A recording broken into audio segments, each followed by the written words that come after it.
Halo teman-teman, seperti kita tahu, Indonesia merupakan salah satu negara dengan penghasil beras paling besar di dunia loh. Dilansir dari Tribun News, Indonesia menempati urutan ketiga negara dengan penghasil beras terbesar di dunia setelah India dan Tiongkok. Bahkan, produksi beras di Indonesia pada tahun 2018 tembus di angka 32,42 juta ton loh. Cukup besar bukan? Mari kita lihat, hampir semua daerah di seluruh Indonesia, baik dari Sabang sampai Merauke, merupakan daerah penghasil beras. Namun, Pulau Jawa sampai sekarang ini masih menjadi pulau dengan komoditi produksi beras paling besar di Indonesia, khususnya di Jawa Tengah. Dengan banyaknya produksi beras di Jawa Tengah, tidak dapat dipungkiri masih banyak sekali permasalahan yang ada di sana. Mari kita intip sedikit permasalahan yang ada di Kabupaten Purbalingga, tepatnya di Kecamatan Padamara. Dari data statistik, Badan Pusat Statistika Purbalingga, produksi padi di Desa Padamara pada tahun 2018 mengalami penurunan sebesar 67,65% atau sebesar 394 ton bila dibandingkan dengan tahun 2017. Berdasarkan data statistik tersebut, kami berinisiatif menemui salah satu kelompok tani, yaitu kelompok Tani Mekarsari, untuk menggali permasalahan apa saja sih yang sekarang ini dihadapi para petani di Padamara. Menurut Ketua Kelompok Tani Pak Ali Nur Rahman, permasalahan yang dihadapi kelompok Tani Mekarsari saat ini adalah kualitas beras yang memburuk akibat adanya serangan hama seperti serangga, mikroorganisme, dan juga tikus, dan penggunaan anti hama organik yang belum efektif. Setelah berbincang-bincang dengan Pak Ali, kami berlima pun membahas tentang bagaimana ya permasalahan-permasalahan para petani di Padamara ini dapat diselesaikan, tapi juga tidak membahayakan para petani. Akhirnya kami mendapatkan beberapa fakta solutif bahwa buah mengkudu mengandung senyawa seperti alkaloid dan juga glukosa jantung, yang mana senyawa tersebut dapat bersifat racun bagi hama tikus, namun tetap aman digunakan untuk manusia. Cangkang telur juga ternyata memiliki banyak manfaat loh. Cangkang telur tersusun dari 94% kalsium karbonat, 1% magnesium karbonat, 1% kalsium fosfat, dan juga 4% bahan organik terutama protein. Kandungan kalsium dan magnesium pada cangkang telur dapat menjadi musuh utama hama tanaman seperti siput. Selain itu, juga bisa berfungsi sebagai pupuk. Kulit jeruk mengandung bagian albedo yang terdiri atas selulosa, hemiselulosa, lignin, senyawa pektat, dan fenol yang tinggi. Senyawa-senyawa tersebut berfungsi sebagai agen anti hama seperti wereng dan juga walang. Ketiga bahan tersebut kami kombinasikan untuk menghasilkan anti hama ramah lingkungan dengan nama Trikatu. Trikatu didesain khusus untuk meningkatkan produktivitas padi sebagai pestisida alami yang aman untuk mengendalikan jumlah hama pertanian sehingga dapat menghasilkan padi bermutu baik dengan harga ekonomis, bahan mudah didapatkan, serta mudah pula digunakan. Mari kita menuju ke cara pembuatan.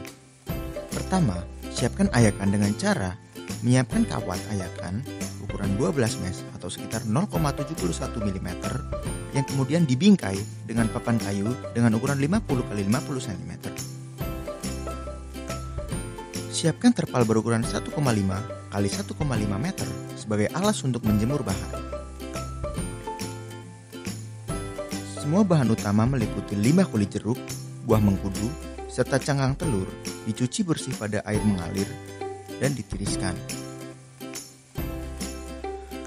Kemudian potong kecil-kecil kulit jeruk dan buah mengkudu untuk mempercepat proses penjemuran dan juga proses pengeringan.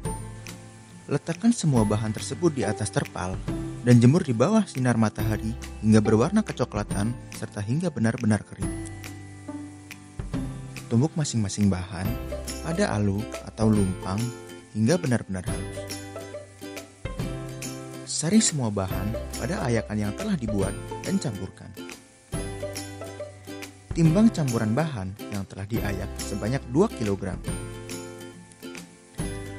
Larutkan campuran bahan tadi pada ember dengan air panas 2 liter. Tambahkan deterjen sebanyak 20 gram atau 2 sendok makan dan tambahkan ragi tape sebanyak 80 gram atau sebanyak 6 butir, aduk hingga merata. Tutup bagian atas ember dengan plastik dan diikat menggunakan tali hingga benar-benar tertutup rapat. Simpan campuran bahan tersebut di tempat yang terlindung cahaya selama 3 hari. Setelah 3 hari, ambil larutan tersebut, lalu larutkan pada 20 liter air panas dan aduk hingga merata. Penyemprotan hama dilakukan dengan mengarahkan alat penyemprot dari atas, bawah, samping tanaman, atau merata pada seluruh bagian tanaman. Penyemprotan dilakukan pada lahan pertanian dengan jangka waktu 2 kali dalam seminggu.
Kesan bagi kami kepada adik-adik dari WMP memang sangat menarik sekali.